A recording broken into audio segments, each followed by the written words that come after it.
Hello students, welcome to my YouTube channel Chemistry Buzz. Myself Ashish Bhaskar, senior chemistry faculty of चार्टे group of institution. बच्चों आज हम लोग start करेंगे एस ब्लॉक के अंदर एल्कलाइन अर्थ मेटल्स, राइट। तो एल्कलाइन अर्थ मेटल से पहले बच्चों आपके जितने भी लेक्चर्स हैं वो आपके एल्कली मेटल्स के हैं। तो एल्कली मेटल्स के बच्चों मैक्सिमम आपके जो कॉन्सेप्ट्स हैं और वहाँ से आने वाले जो क्वेश्चंस हैं बच्चों जेईई और नीट के अंदर वो हम लोग ऑलरेडी कवर कर चुके हैं। क्लियर है? ओके। अब बच्चों यहाँ से एक पॉइंट ये है कि जो एल्कलाइन अर्थ मेटल्स होते हैं जिसको बेटा हम लोग एल्कली अर्थ मेटल्स के नाम से भी कॉल करते हैं, ठीक है। तो ये जो एल्कली या एल्कलाइन अर्थ मेटल्स में बेटा इसका थोड़ा सा मैं बताना चाहूँगा इसके नेम के बारे में। बच्चों मेटल्स जो बड़ा लास्ट में आ रहा है, तो मेटल्स का बेसिक मीन क्या है कि ये जो आपके सेकेंडरी के जो एलिमेंट्स हैं ये आसानी से इलेक्ट्रॉन्स को रिलीज़ करते हैं। क्यों रिलीज़ करते हैं? क्योंकि बच्चों इनकी लोअर आयोनाइजेशन इंथैल्पी वैल्यू जो आसानी से इलेक्ट्रॉन्स को रिलीज़ कर देते हैं। तो जिसकी वजह से बच्चों जब कोई एलिमेंट इलेक्ट्रॉन्स को रिलीज़ करता है ईजिली तो बच्चों वो मेटल्स की कैटेगरी में जाते हैं। और मेटल्स की बच्चों कुछ और फिजिकल प्रॉपर्टीज लाइक लस्टर, ठीक है, लाइक हार्डनेस, वो भी ये प्रॉपर्टीज फॉलो करते हैं, ठीक है। नेक्स्ट बच्चों आता है अर्थ। तो अर्थ का बेटा बेसिकली मीन क्या है? अर्थ क्रस्ट, ठीक है, जिसको हिंदी बोलते हैं बच्चों भू परपटी, ठीक है, अर्थ क्रस्ट। तो अर्थ क्रस्ट पे बच्चों सबसे अधिक अमाउंट में अगर मैं बात करूं तो बच्चों आपके सेकेंडरी के एलिमेंट जो होते हैं beryllium, magnesium, calcium, strontium and barium and last one is radium. Radium is radioactive, तो इसके बारे में बच्चों हम लोग बाद में फोकस करेंगे। नाउ कीपर्स की बच्चों यहाँ पे मैग्नीशियम और कैल्शियम, ये तो बच्चों एक ऐसे एलिमेंट्स हैं ये अर्थ क्रस्ट पे बच्चों आपको सबसे अधिक अमाउंट के अंदर आपको आसानी से मिल जाते हैं। अब एक पॉइंट है कि ये किस तरीके से आपको मिलते हैं। जैसे बच्चों हम बात करते हैं सीमेंट इंडस्ट्री के अंदर, तो सीमेंट इंडस्ट्री बच्चे जो से भी आपको सीमेंट किसी भी कैटेगरी का टाइप्स का आप सीमेंट फॉर्म हो रहा है डिफरेंट इंडस्ट्रीज़ के अंदर, तो एक्चुअली में ये जो इंडस्ट्रीज़ जहाँ पे लगाई गई हैं, जैसे बच्चों हम बात करते हैं मध्य प्रदेश में सतना रीजन, राइट। तो वहाँ पे आपके जो सीमेंट इंडस्ट्री है वो लार्ज अमाउंट में वहाँ पे आपको एस्टेब्लिश की गई हैं। तो उनका बेसिक रीज़न है कि बच्चों वहाँ पे एज ए रॉ मटेरियल आपको जो क्विक लाइम होता है, what is quick lime? Calcium oxide. तो कैल्शियम ऑक्साइड का लार्ज अमाउंट, मतलब सीमेंट के अंदर मोर देन 50% बच्चों क्विक लाइम ही होता है। अब पॉइंट तो यही है कि भाई कैल्शियम का भी आपका कंपाउंड है, मैग्नीशियम के भी कंपाउंड्स होते हैं बच्चों सीमेंट के अंदर, लेकिन क्विकलाइम बच्चों मोर देन 50% होता है।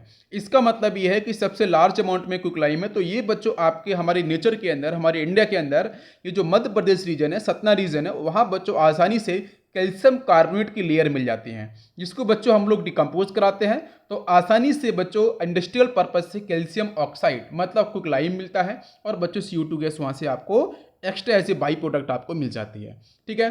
तो इसलिए बच्चों इसमें मैंने वर्ड जोड़ा है एल्कलाइन अर्थ।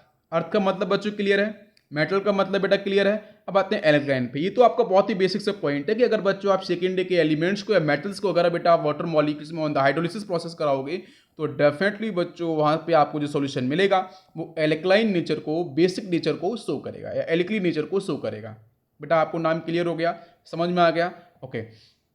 अब बच्चों हम लोग बात करेंगे कि यहाँ पे आपका जो बेरिलियम है ये बेटा अपने आप में कुछ डिफरेंट प्रॉपर्टीज को, एनोमलिस बिहेवियर को शो करता है। क्यों शो करता है? Reason is very simple, because of small size. Because of small size कि बच्चों एक तो आपका जो एटॉमिक साइज है वो कैसा है बच्चों? इसका काफ़ी छोटा है, स्मॉल साइज का एलिमेंट है। और दूसरा पॉइंट बच्चों ये है कि ये जो बेरिलियम है इन एल्कलाइन अर्थ मेटल्स ये बच्चों हाईएस्ट इलेक्ट्रोनेगेटिविटी को शो करता है। मैं बच्चों जो बात लाइन बोल रहा हूँ वो ध्यान सुनना। एल्कलाइन अर्थ मेटल्स के अंदर बेरिलियम हाईएस्ट इलेक्ट्रोनेगेटिविटी को शो करता है और डाउन द ग्रुप अगर आप जाओगे इलेक्ट्रोपॉजिटिव कैरेक्टर आपका इंक्रीज करता है। ये बात क्लियर है? ओके। नेक्स्ट बच्चों पॉइंट क्या होता है कि इसकी इलेक्ट्रॉन डेंसिटी की बात करते हैं वो बेटा वो काफ़ी हाईएस्ट होती है। इलेक्ट्रॉन डेंसिटी बच्चों हाईएस्ट क्यों होती है? क्योंकि साइज छोटा है, रेडियस बच्चों कम होगी। और जब बच्चों यहाँ पे एटम्स स्फीरिकल शेप के हैं तो बच्चों हम लोग बात करते हैं चार्ज डिवाइड बाई एरिया, ठीक है। तो उस केस में बेटा आपकी रेडियस स्मॉल है तो चार्ज डेंसिटी की वैल्यू बच्चों कैसी होगी? मैक्सिमम। तो इसलिए बच्चों बेरिलियम अपने आप में कुछ डिफरेंट बिहेवियर को शो करता है और बच्चों कोवैलेंट कैरेक्टर को बच्चों जबरदस्त तरीके से शो करता है। और कोवैलेंट कैरेक्टर आयोनिक परसेंटेज निकालने बच्चों मैंने आपको पीरियोडिक टेबल के अंदर मैंने बेटा इलेक्ट्रोनेगेटिविटी कॉन्सेप्ट के अंदर परसेंटेज आयोनिक कैरेक्टर निकालना सिखाया था किसी भी कंपाउंड के अंदर on the basis of electronegativity, ठीक है। ओके। अब बच्चों हम लोग बात करेंगे BeCl2 के ऊपर और BH2 के ऊपर, ठीक है, बेरियम हाइड्राइड और बेरियम क्लोराइड। ये कंपाउंड्स कैसे फॉर्म होते हैं? तो बेटा यहाँ पे कंपाउंड्स के फॉर्मेशन को लेके हम ज़्यादा फोकस नहीं करेंगे, हम लोग ये फोकस करेंगे कि यहाँ पे बच्चों किस तरीके से, अगर आपने केमिकल बॉन्डिंग पढ़ रखी है तो वहाँ पे बैलेंस बॉन्ड थ्योरी और मॉलिक्यूलर ऑर्बिटल थ्योरी को अपन किस तरीके से फॉलो करते हैं। और यहाँ बच्चों क्वेश्चंस इसके ऊपर बेरियम हाइड्राइड और बेरियम क्लोराइड पे बहुत सारे क्वेश्चंस बच्चों डिस्कस किए गए हैं।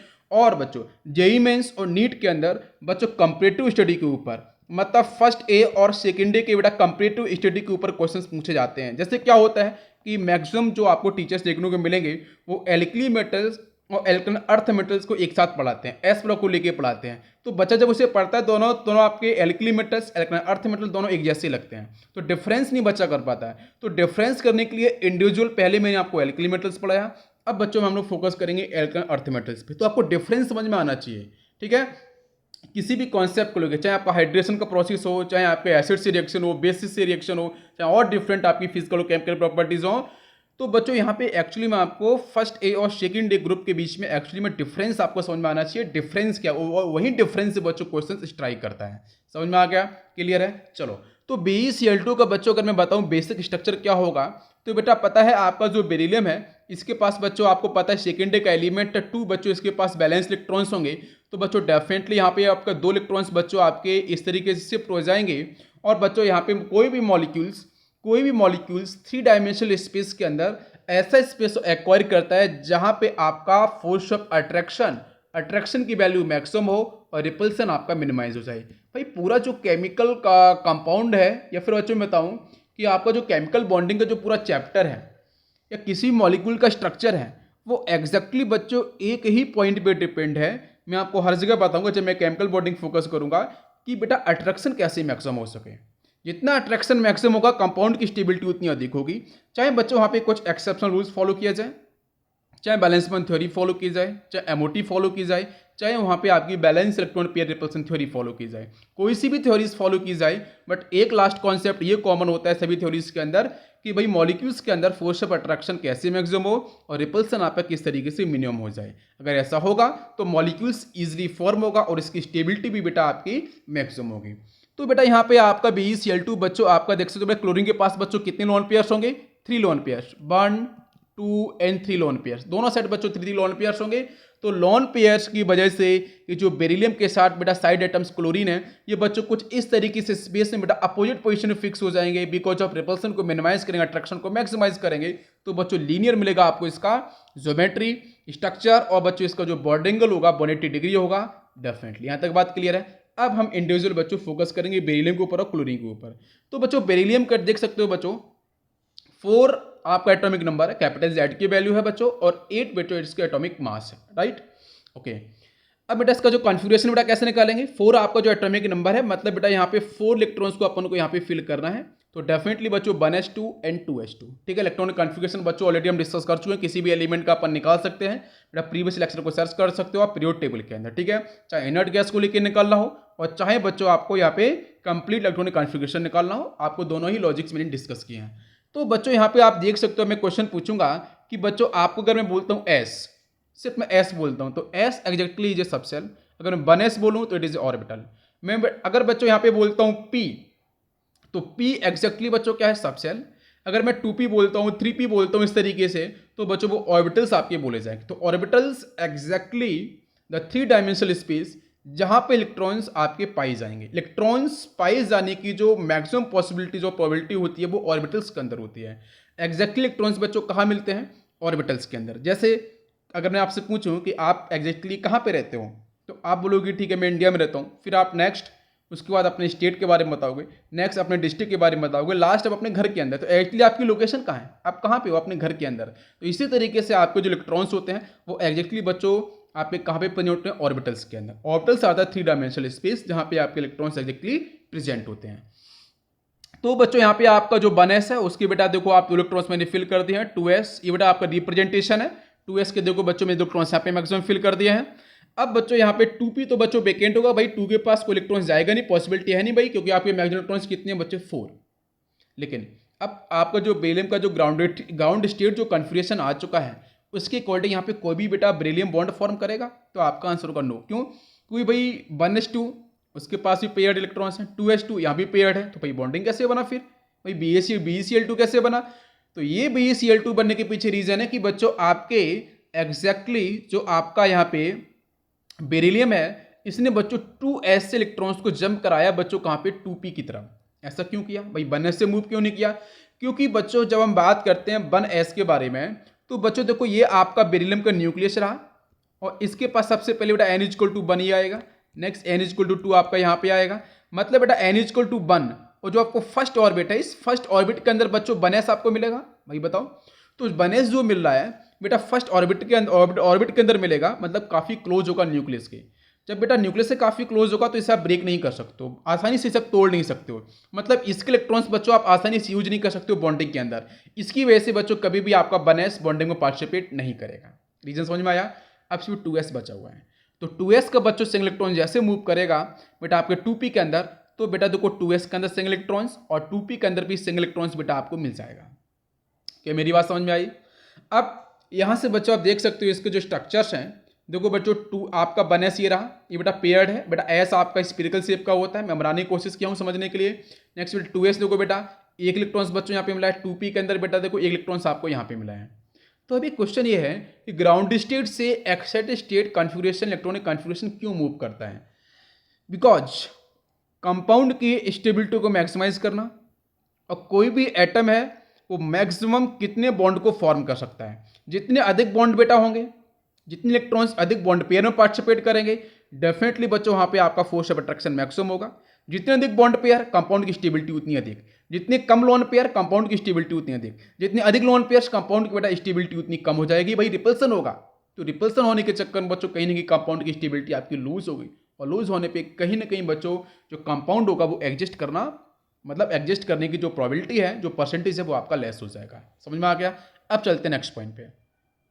तो अब बच्चों मेरे को पता है चला है कि 2s के पास सिंगल इलेक्ट्रॉन्स, 2p के पास सिंगल इलेक्ट्रॉन्स, तो अब भाई बेरिलियम को कितने इलेक्ट्रॉन चाहिए बच्चों, 2 इलेक्ट्रॉन चाहिए। तो beryllium needs 2 electrons unpaired electrons. भाई अनपेड इलेक्ट्रॉन्स बड़ा आपके बेरिलियम कितना 2 चाहिए, तो भाई 2 इलेक्ट्रॉन्स जैसे मिलेंगे तो भाई ये आपका जो 2s है और जो 2p है बच्चों वो क्या करेगा, पेयर्ड हो जाएगा और आपका यहाँ पे कंपाउंड फॉर्म कर लेगा, जैसे बच्चों BeCl2 आपको दिख रहा है। ओके, कॉन्सेप्ट क्लियर है बच्चों, ध्यान दो। अब चलते हैं बच्चों हम लोग क्लोरीन पे। तो जो क्लोरीन भाई साहब है बच्चों, उनका बेटा आपका कॉन्फ़िगरेशन क्या आएगा बेटा, आपका जो बैलेंसर कॉन्फ़िगरेशन है बेटा कितना 3p5। 3p5 की बच्चों बात करेंगे तो px py pz के अंदर बच्चों आप देख सकते हो आपका सबसे पहले बच्चों क्या है, सिंगल सिंगल इलेक्ट्रॉन्स आप फिल कर दो, फिर बच्चों इलेक्ट्रॉन्स बचेंगे तो 1 2 3, अभी भी बच्चों इलेक्ट्रॉन्स बचेंगे तो फिर से आप अगेन फिल कर दो। तो अभी देखो बच्चों यहाँ पे आपके 3p के पास एक ही इलेक्ट्रॉन्स बच्चों आपको यहाँ पे दिख रहा है, तो बेटा इसमें आपका जो 3p है it is A ground state configuration, यहाँ पे कोई भी एक्साइटेशन नहीं होगा, और बेटा यही इलेक्ट्रॉन्स बच्चों आपका पार्टिसिपेट करेगा आपके किसके साथ, बेटा बेरिलियम के 2s के साथ और बेरिलियम के 2p के साथ। ठीक है, इसका मतलब कि बेटा यहाँ पे दो कॉन्सेप्ट बेटा डेवलप होंगे आपके बॉन्डिंग में, एक बच्चों आपका 2s बच्चों किसका, बेरिलियम का, ठीक है, और 3p बच्चों किसका, क्लोरीन का। तो बच्चों देखो आपको मैंने बना है, ये आपका क्या है 2s ऑफ बेरिलियम, ये बच्चों 3p किसका है आपके क्लोरीन का। नेक्स्ट बच्चों बॉन्ड जो बनेगा एक बेटा क्या होगा, 2p बेटा किसका होगा, 2p होगा आपके बेरिलियम का, ठीक है, 2p आपका बेरिलियम का होगा और 3p बच्चों किसका, क्लोरीन का। और ये बच्चों देखो इस तरीके से आपके फॉर्म होंगे। तो बच्चों देखो यहाँ पे ये बनेगा Be के साथ बच्चों देखो Cl, एक Cl आपका इधर। तो देखो बच्चों यहाँ पे जो बेरिलियम है बच्चों इसके आपका 2s और बच्चों 2p पार्टिसिपेट कर रहा है, और क्लोरीन का बच्चों आपका सिर्फ 3p पार्टिसिपेट कर रहा है, दोनों के साथ 2p और 2s के साथ बेरिलियम के।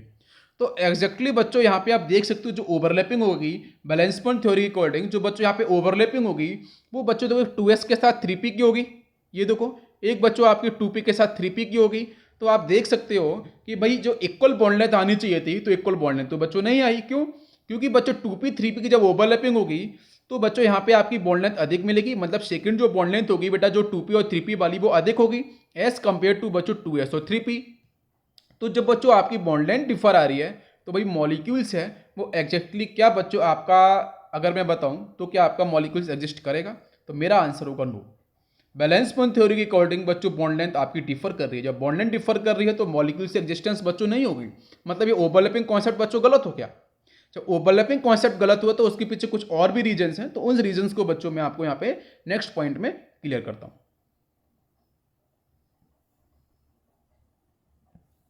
ओके, नेक्स्ट बच्चों हम लोग बात करेंगे यहाँ पे एस एन पी, ठीक है, दोनों का अंदर डिफरेंस क्या है उसको देखेंगे।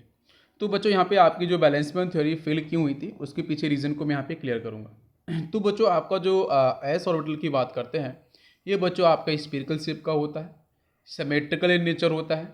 नेक्स्ट बच्चों स्मॉल साइज का होता है, इलेक्ट्रॉन डेंसिटी बच्चों काफ़ी हाई होती है, ठीक है, और न्यूक्लियस के बच्चों काफ़ी क्लोज होता है, मतलब क्लोज टू न्यूक्लियस, ठीक है, क्लोज टू न्यूक्लियस। नेक्स्ट बच्चों मैं बात करता हूँ पी को लेके, तो जो बेटा पी ऑर्बिटल से it is A dumbbell shape, ठीक है, एलोंगेटेड एंड थिन। नेक्स्ट बच्चों बात करते हैं तो it is A far from nucleus, nucleus के बच्चों काफ़ी दूर होता है पी, एस आपका क्लोज रहता है। नेक्स्ट बच्चों हम बात करते हैं कि यहाँ पे इलेक्ट्रॉन डेंसिटी बच्चों आपकी लेस होती है, ठीक है, और लार्ज साइज का होता है। तो ये जो आपको डिफरेंस मिल रहा है, इस डिफरेंस की वजह से बच्चों जो आपकी एस के साथ जो एस ओवरलैपिंग हुई थी, और जो बच्चों आपके पी के साथ जो पी ओवरलैपिंग हुई, पी के साथ पी ओवरलैपिंग कोई दिक्कत नहीं थी। लेकिन जब हम बात कर रहे थे कि एस के साथ जब आपका पी ओवरलैप करेगा तो वहाँ पे आपको दिक्कत मिलेगी, ठीक है, वहाँ पे साइज छोटा मिलेगा, और पी की ओवरलैपिंग जब हो रही थी 2p और 3p की, तो ऑब्वियसली वहाँ पे आपको लेंथ ज़्यादा मिल रही थी, बॉन्ड लेंथ। तो ये बच्चों बेसिक डिफरेंस है इन दोनों के बीच में, जिसकी बेसिस बेटा बैलेंस बॉन्ड थ्योरी यहाँ पे आपकी फेल हो चुकी है। तो अब बच्चों हम लोग मूव करते हैं कुछ अदर कॉन्सेप्ट पे, तो उसको पहले समझेंगे, ध्यान से देखना बच्चों। एस आपका जो ऑर्बिटल होता है वो आपकी स्फीरिकल शेप का है, पी आपका जो ऑर्बिटल है वो आपका डंबल शेप का है, ठीक है। तो अब देखो ध्यान से, हम लोग बच्चों एक्चुअली क्या कर रहे हैं कि अगर बच्चों हम एटॉमिक ऑर्बिटल्स को अगर बच्चों हम कंबाइन करते हैं, तो कंबाइन करने के लिए देखो बहुत ही सिंपल सा मैं कॉन्सेप्ट बताऊंगा कि कैसे अपन को कंबाइन करना है, ठीक है। तो जैसे बच्चों मान के चलो हमारे पास बेटा 2 ग्लास है, एक वन ग्लास और आपका ही सेकेंड ग्लास। इस वन ग्लास बेटा फर्स्ट ग्लास के अंदर बेटा आपको मैंने दे रखा है ऑरेंज जूस, ठीक है, और सेकंड के अंदर बेटा दे रखा है मैंने सपोज मैंगो जूस, ठीक है, बेसिक एग्जांपल है। तो ऑरेंज जूस जब बच्चों आपके जब फर्स्ट ग्लास में है definitely it is 100% orange juice, और सेकंड ग्लास के अंदर बच्चों जो आपका मैंगो जूस है डेफिनेटली इट इज ऑल्सो 100%, ठीक है, बोथ आर 100%। अब बच्चों जब आपने 100% दोनों आपके जो जूस हैं दोनों को आपने फिर से बच्चों बड़े बीकर के अंदर आपने मिक्स कर दिया, जैसे बच्चों दोनों को आपने इसके अंदर डाल दिया, मिक्स कर दिया, अच्छे से आपने स्टर कर दिया, तो फिर बच्चों आपने इसमें से क्या किया, इसमें से बच्चों फिर से आपने जो दो ग्लास थी दोनों ग्लास के अंदर फिर से आपने जो मिक्सर को निकाला। तो जब मिक्सर को निकाला तो बच्चों आपको जो भी आपको इस ग्लास के अंदर मिलेगा तो बेटा वो क्या होगा, वो एक्चुअली मिक्सचर होगा किसका बच्चों, ऑरेंज जूस का और मैंगो जूस का। तो 50% बच्चों क्या होगा मैंगो जूस और 50% क्या होगा ऑरेंज जूस। ऐसे सेकेंड क्लास के अंदर बच्चों सेम कॉन्सेप्ट फॉलो होगा, 50% mango juice plus 50% orange juice. तो एग्जैक्टली क्या हो गया, एटॉमिक ऑर्बिटल्स आपके जब कंबाइन हो गए और कंबाइन होने के बाद आपको जो यहाँ पे रिजल्ट मिल रहा है वो रिजल्ट बच्चों देख सकते हो यहाँ पे प्रॉपर आपको 50-50% के मिल रहा है। आपके पास बच्चों 100% थे, इसका मतलब अगर आपके पास प्योर एटॉमिक ऑर्बिटल्स हैं उसको पहले हम लोग कंबाइन करते हैं, तो कंबाइन करने का बच्चों आपका ये प्रोसेस आपको ध्यान देना है, it is a natural process. अगर आप इस नेचुरल प्रोसेस देखो बच्चों है क्या, साइंस कुछ भी ऐसा नहीं है ना, सब कुछ बच्चों आपके नेचर से कनेक्टेड नेचुरल प्रोसेस है। अगर आप नेचुरल प्रोसेस से कनेक्ट कर लेते हो तो साइंस बच्चों बहुत ही आपका इजी है, इट में बी फिजिक्स केमिस्ट्री और biology and so on mathematics, सब कुछ बच्चों नेचर से ही कनेक्ट है। आप नेचर से अगर आपको कनेक्टिविटी मिल रही है डेफिनेटली आपके लिए कोई भी सब्जेक्ट बहुत ही आसान होगा, इवन कोई भी एग्जाम कोई से भी एग्जाम हो आपके लिए बहुत ही ईजी होगा, ठीक है। ओके अब देखेंगे बच्चों ध्यान से, यहाँ पे हमारे पास जो बच्चों बेरियम था आपके एक्साइटेड स्टेट के अंदर, वो बच्चों देखो 2s के पास सिंगल इलेक्ट्रॉन्स, 2p के पास भी बच्चों सिंगल इलेक्ट्रॉन्स था, वो था pure atomic orbital 2s and 2p 100% pure. दोनों के साथ बच्चों देखो मैं क्या कर रहा हूँ यहाँ पे, एक्चुअली जो आपको बॉन्ड दिख रहा था वो बॉन्ड के बारे में पहले बताता हूँ। तो बॉन्ड जो आपको हो रहा था उस बॉन्ड के अंदर बच्चों 2s के साथ जो प्रॉब्लम क्रिएट हो रही थी वो 2s के साथ जो आपकी बॉन्डिंग जा रही थी 3p के साथ, और 2p की जो बॉन्डिंग थी वो बच्चों 3p के साथ, इसमें आपकी बॉन्ड लेंथ की जो थी वो आपकी डिफरेंस हो रहा था, जिसकी वजह से बच्चों बैलेंसमेंट थ्योरी आपकी फेल हुई थी। तो अब बच्चों हम लोग 100% प्योर एटॉमिक ऑर्बिटल को हम लोग मिक्स करेंगे, और मिक्स करने के बाद देख सकते हो बच्चों ये आपका एस स्फीरिकल शेप है, ये आपका पी स्फीरिकल शेप है, दोनों को मैंने मिक्स किया तो बच्चों ये आपको मिला यहाँ पे एटॉमिक ऑर्बिटल।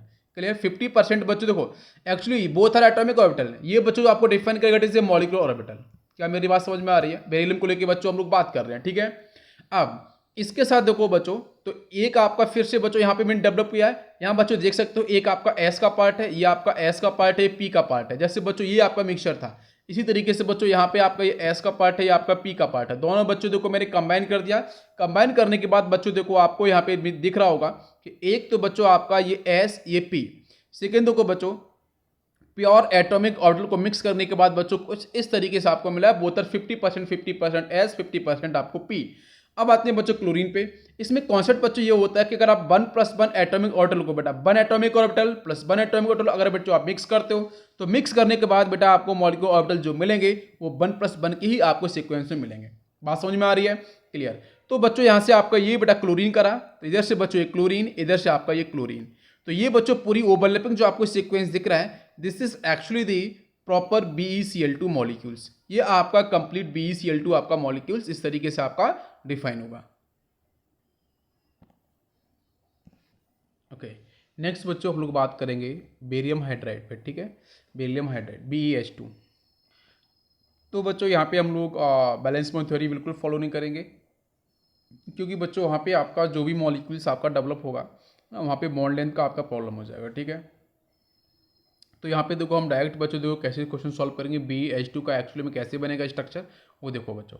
तो BeH2 बच्चों आपका जनरल फॉर्म होगा AH2 टाइप। ए आपका बेटा यहाँ पे मेटल है, H बच्चों आपका जब कोई बेटा हाइड्रोजन किसी आपके मेटल से अटैच होता है तो उसमें बेटा उस पर चार्ज कितना आता है -1। तो यहाँ बच्चों हाइड्रोजन -1 में है, बेरिलियम बच्चों +2 में है।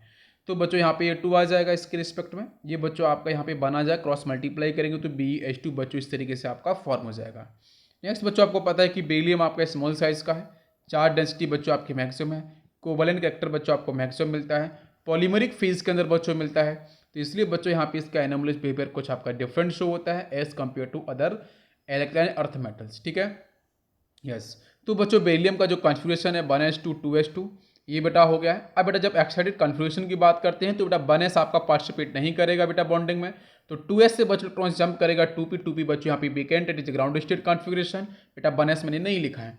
तो बच्चों 2s से जैसे बच्चों इलेक्ट्रॉन्स आपका यहाँ पे जंप किया तो बच्चों यहाँ पे 2 इलेक्ट्रॉन्स आपके अनपेयर्ड हो गए, मतलब बेरिलियम को बेटा 2 इलेक्ट्रॉन्स चाहिए। तो बेटा बेरिलियम को 2 अनपेयर्ड इलेक्ट्रॉन्स की नीड है ना। तो बच्चों यहाँ पे आपका बॉन्डिंग में डिफाइन करेगा। तो बच्चों कहाँ से मिले? हाइड्रोजन से। बेटा देखो हाइड्रोजन का बेटा कॉन्फ़िगरेशन क्या है 1s1। 1s1 का मतलब बच्चों आपके 1s के पास बच्चों आपका सिर्फ एक ही इलेक्ट्रॉन्स बच्चों प्रेजेंट है इस ऑर्बिटल के पास। इसका मतलब बेटा इसके पास 2 हाइड्रोजन आपके आ चुके हैं बेटा, एक आपका ये 1s, एक आपका ये 1s। इधर देखो बच्चों बेरिलियम की बात करते हैं 1s 2s and 2p।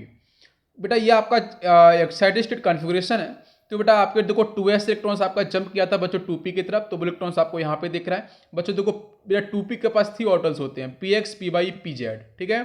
Next बच्चों 2s देखो बेटा स्फेरिकल शेप। यहाँ पे बच्चों हम लोग प्रॉपर बात कर रहे हैं ओवरलैपिंग को लेकर, देखेंगे ध्यान से किस तरीके से होने वाली है, क्या आपका कॉन्सेप्ट आपका डेवलप होगा एमओटी को लेके। तो देखो बच्चों यहाँ से आपका बेटा 1s तो पार्टिसिपेट नहीं करेगा, क्यों? क्योंकि बच्चों ये न्यूक्लियस से काफ़ी क्लोज है तो फोर्स ऑफ अट्रैक्शन मैक्सिमम होगा, तो ये बच्चों कभी भी आपके बॉन्डिंग में पार्टिसिपेट नहीं करने वाले हैं। तो 2s का बच्चों सिंगल इलेक्ट्रॉन्स देखो बच्चों आपका, देखो ये प्योर स्टेट है, ये भी बच्चों आपका प्योर स्टेट का ऑर्बिटल है। यहाँ देखो बच्चों 2p का ये प्योर स्टेट है, ये भी आपका प्योर स्टेट है। तो बच्चों जहाँ पे आपकी एनर्जी देखो बच्चों, ये एनर्जी आपकी लेस हो रही है प्योर ऑर्बिटल से, ठीक है। तो ये बच्चों यहाँ से सिग्मा 1s, देखो बच्चों यहाँ से ये 2s, यहाँ से बच्चों ये 1s। तो बेटा 1s ऑर्बिटल का इलेक्ट्रॉन, यहाँ से 2s ऑर्बिटल का इलेक्ट्रॉन बच्चों पेयर्ड होंगे तो आपके सिग्मा 1s का फॉर्मेशन करेंगे। मतलब बच्चों जितने भी आपके यहाँ पे ये बच्चों आपके होंगे bonding molecular orbitals. Bonding molecular orbitals की बच्चों जो एनर्जी होती है बच्चों वो कैसी होती है? लेस एनर्जी होती है।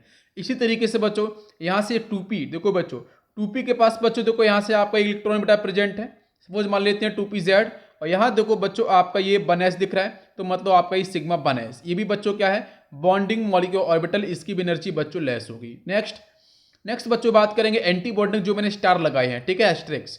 मतलब बच्चों देखो आपका 2s और बच्चों ये आपका ये 1s, तो मतलब बेटा आपका यहाँ पे s, तो सिग्मा स्टार बच्चों क्या हो जाएगा आपका s, it is antibonding. तो anti bonding molecular orbital, anti bonding molecular orbitals की जो एनर्जी बच्चों कैसी होती है? हाई होती है, ठीक है। ये जो बच्चों हम लोग पढ़ रहे हैं actually linear combination of atomic orbitals के बारे में हम लोग स्टडी कर रहे हैं, ठीक है। नेक्स्ट बेटा 2p से देखो बच्चों इलेक्ट्रॉन यहाँ से बेटा 1s से अब यहाँ पे, तो बच्चों यहाँ से देखो एक s एक बच्चों p, तो आपका sigma 1s sigma star sp आपका यहाँ पे फॉर्म होगा, ठीक है। It is also anti bonding molecular orbital.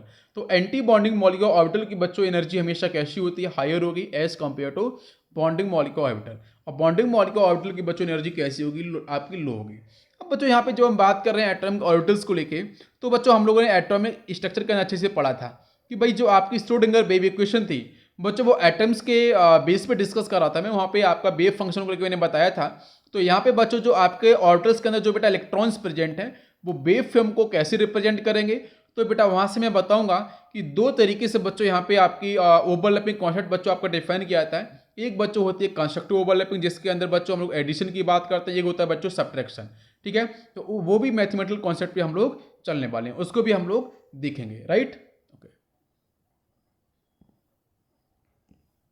Next बच्चों हम बात करेंगे बेरिलियम के साथ बच्चों हम बात कर रहे थे। तो बेटा वहाँ पे बेरिलियम से आपका 1s, और बच्चों सपोज मान लेते हैं 2px 2p/2pz में से आपका सपोज 2pz आपका पार्टिसिपेट किया है। ठीक है, तो बच्चों वहाँ पे दो आपके पैटर्न देखने को मिल रहे थे कि बच्चों बेरिलियम का 2s ऑर्बिटल, हाइड्रोजन का बच्चों 1s और बेटा हाइड्रोजन का 1s। ठीक है, ये ओवरलैपिंग बच्चों हम लोग देख रहे थे। नेक्स्ट बच्चों बेरिलियम का बच्चों 2pz के साथ बच्चों हाइड्रोजन का 1s एंड हाइड्रोजन का 1s।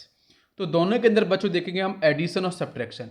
एडिशन का मतलब बच्चों क्या है, बॉन्डिंग मॉलिक्यूलर ऑर्बिटल का फॉर्मेशन, है ना। नेक्स्ट बच्चों ये हम लोग बच्चों क्या देख लें, linear combination of atomic orbitals के बारे में। ठीक है, नेक्स्ट बच्चों सब्ट्रैक्शन के बारे में बात करते हैं, मतलब एंटी बॉन्डिंग मॉलिक्यूलर ऑर्बिटल्स। ठीक है, जो आपके स्टार हुए थे। ठीक है, इसी तरीके से बच्चों तो कि देखेंगे बच्चों यहाँ पे एडिशन करने से बच्चों बॉन्डिंग मॉलिक्यूलर ऑर्बिटल्स के बारे में बेटा कैसे आपका निकल के आएगा। तो बच्चों यहाँ पे देखो, ये जो बच्चों आपके ऑर्बिटल्स हैं, ऑर्बिटल के पास बच्चों क्या प्रेजेंट है, इलेक्ट्रॉन्स प्रेजेंट हैं। तो इलेक्ट्रॉन बच्चों यहाँ पे आपके वेव नेचर को रिप्रेजेंट करते हैं। ठीक है, तो बच्चों जो हम केमिकल बॉन्डिंग को पढ़ाएंगे तो वहाँ पे मैं वेव नेचर के बारे में आपको पूरा प्रॉपर बताऊंगा। ठीक है, किस तरीके से बच्चों आपके वेव फंक्शन का एडिशन होगा, फिर एम्पलीट्यूड बच्चों किस तरीके से ऐड होकर मैक्सिमम आएंगे, वो मिनिमम किस तरीके से आएंगे, मतलब निगेटिव में किस तरीके से मूव करेंगे। ठीक है, ओके।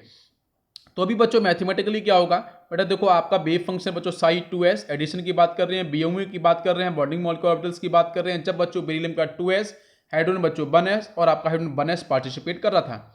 तो बच्चों देखो यहाँ से आपका ये देखो प्लस बच्चों, ये प्लस बच्चों क्या पिन कर रहा है, एडिशन को। ठीक है, यहाँ देखो बच्चों आपका जो जब हम बात करेंगे 2s के साथ, तो बच्चों यहाँ पे आपका चाहे बच्चों एडिशन हो चाहे सब्ट्रैक्शन हो, यहाँ बच्चों हाइड्रोजन के आपके जो वेव फंक्शन है बच्चों वो आपके ऐड होते हैं। दोनों ही केस में आप देख सकते हो, दोनों जगह बच्चों कैसे है, एडिशन है। ये जो बच्चों नेगेटिव आ रहा है ये बच्चों कर रहा है रिप्रेजेंट सब्ट्रैक्शन को, ये सब्ट्रैक्शन बच्चों करेगा define anti bonding molecular orbital को एज ए रिजल्ट, है ना। तो बच्चों बीएमओ के अंदर बेटा एनर्जी आपकी लेस होती है और एंटी बॉन्डिंग की एनर्जी बच्चों आपकी इंक्रीज करती है। नाउ कम्स कि जब बच्चों बेरिलियम आपका 2pz पार्टिसिपेट करेगा बेटा हाइड्रोजन के 1s के साथ और बेटा हाइड्रोजन के 1s के साथ, तो बच्चों जब एडिशन और सब्ट्रैक्शन होगा तो वहां बच्चों आपका जब 2pz के साथ बच्चों p के साथ बच्चों 1s पार्टिसिपेट करेगा, तो बच्चों यहाँ पे आपका चाहे एडिशन हो चाहे सब्ट्रैक्शन हो, यहाँ बच्चों आपका ये माइनस में जाएगा वेव फंक्शन। ठीक है, लेकिन बट ये बेटा पॉजिटिव क्या कर रहा है, रिप्रेजेंट एडिशन को, बीएमओ करेगा डिफाइन करेगा एडिशन। ये जो बच्चों नेगेटिव है ये कर रहा है डिफाइन बच्चों इस सब्ट्रैक्शन को। ठीक है, ये नेगेटिव बच्चों इस एडिशन को डिफाइन कर रहे हैं। और जो बच्चों आपके यहाँ पे बीएमओ वाले जो पॉइंट है, मतलब यहाँ पे एनर्जी आपकी लेस होगी, और बेटा हम एबीएमओ की बात करें एंटी बॉन्डिंग की, तो यहाँ बच्चों एनर्जी आपकी मैक्सिमम होगी। समझ में आ रहा है, ये बच्चों आपके मैथमेटिकल यहाँ पे एक्सप्रेशन है, इसके हिसाब से आप एटॉमिक ऑर्बिटल्स को काफ़ी आप समझ सकते हो। तो यहाँ बच्चों आपका BeCl2 और BH2 के बारे में आपको क्लियर हो चुका होगा। अब बच्चों हम लोग नेक्स्ट लेक्चर के अंदर बात करेंगे एल्कली अर्थ मेटल्स की बच्चों physical properties and chemical properties. Clear है, okay. Thank you, thanks for watching.